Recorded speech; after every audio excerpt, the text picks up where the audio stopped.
Sarah Jessica Parker opens up about the painful scrutiny over her appearance. Why do you seem to delight in saying it? In a world where fame often comes at the steep cost of personal vulnerability, Sarah Jessica Parker, known globally for her iconic portrayal of Carrie Bradshaw in Sex and the City, recently opened up about the emotional toll of being publicly scrutinized for her looks. Now 60, the celebrated actress joined Alex Cooper on the Call Her Daddy podcast to reflect on how unprepared she was for the onslaught of personal commentary that followed the groundbreaking show's debut in 1998. That was really unpleasant at times when people would have opinions, not about the work, Parker told Cooper, noting that her discomfort stemmed not from critiques of her acting or storytelling, but from the personal nature of the remarks. It really comes into question and is tested when you're filleted in a way when you're opened up. Though she expected to be analyzed as an artist and public figure, Parker admits she was blindsided by the way viewers and critics alike zeroed in on her appearance. Her character, Carrie Bradshaw, a fashionable, outspoken New York City writer, became a cultural phenomenon. But as her character gained popularity, so did the scrutiny of the actress behind her. And it wasn't always kind. "I thought I was a fairly confident person," she said. But that confidence is challenged when you start hearing things about yourself you never imagined were up for discussion. Beauty, celebrity, and the female body under the microscope. Sarah Jessica Parker's experience is unfortunately far from unique in Hollywood. For decades, women in the entertainment industry have faced disproportionate scrutiny over their looks, aging, bodies, and even their voices, far more than their male counterparts. But what makes Parker's reflections especially poignant is the time in which she became a household name. The late 90s and early 2000s, a peak era of tabloid culture, paparazzi obsession, and little to no regulation on the kind of toxic commentary that could be published in mainstream media. Social media had not yet exploded, but magazines and entertainment television shows often profited off body-shaming headlines and speculative articles. Ann Parker, who had worked steadily in film and theater for years before Sex and the City, suddenly became a subject of celebrity culture, with all of its pitfalls. She recalled how certain magazines even printed mean-spirited comments about her appearance, critiques that, while seemingly trivial to outsiders, left lasting emotional marks. "It was like a kick in the rubber parts," she confessed. "Why is this a problem? Why is this deserving of your time, and why do you seem to delight in saying it?" What's most striking in her retelling is not just the pain, but the bewilderment. Parker wasn't prepared, and truthfully, how could she have been? For strangers to dissect the shape of her nose, her facial expressions, her clothing choices, or how she aged. Her rise to fame came with an invisible magnifying glass, one that focused less on her talent and more on her physical person. "Stuff that I couldn't change and wouldn't change and had never considered changing, even still after hearing something that was like, 'What? Somebody would say that?'" she said. The emotional impact of being publicly filleted. At its core, Parker's reflection is about more than celebrity gossip.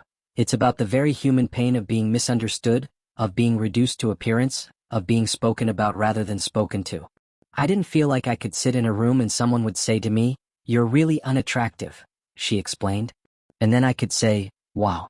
First of all, that's hard to hear, but second of all, why do you seem angry about it? Why do you feel it's necessary to say it, to comment?'"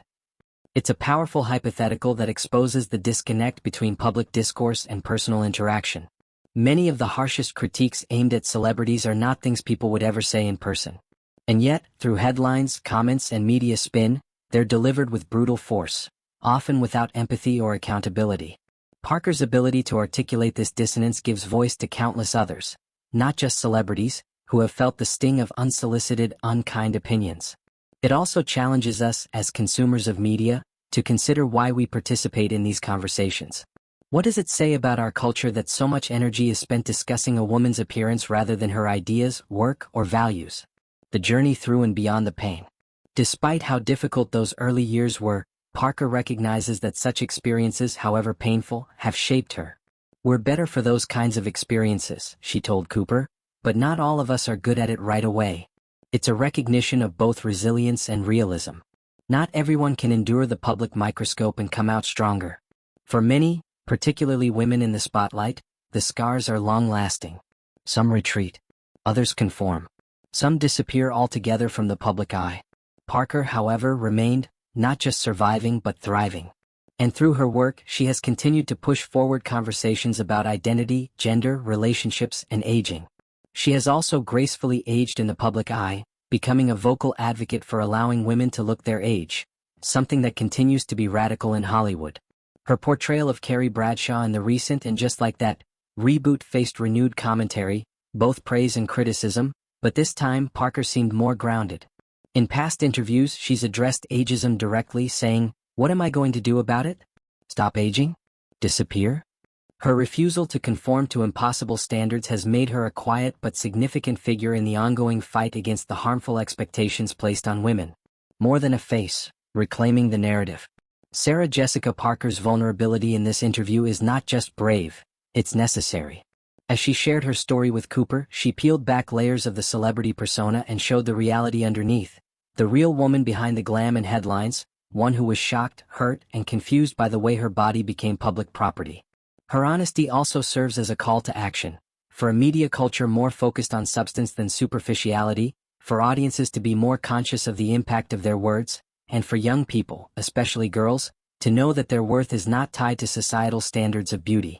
At a time when younger generations are being raised in the age of social media perfection, where filters distort reality and every image is fair game for judgment, Parker's reflections land with particular resonance.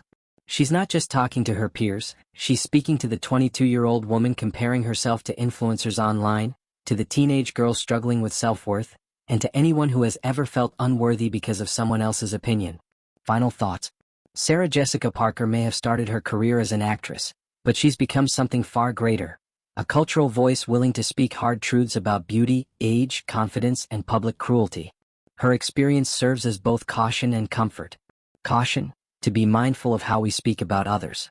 Comfort, in knowing that even someone as accomplished and celebrated as Parker has struggled with insecurity, and has emerged not untouched but empowered.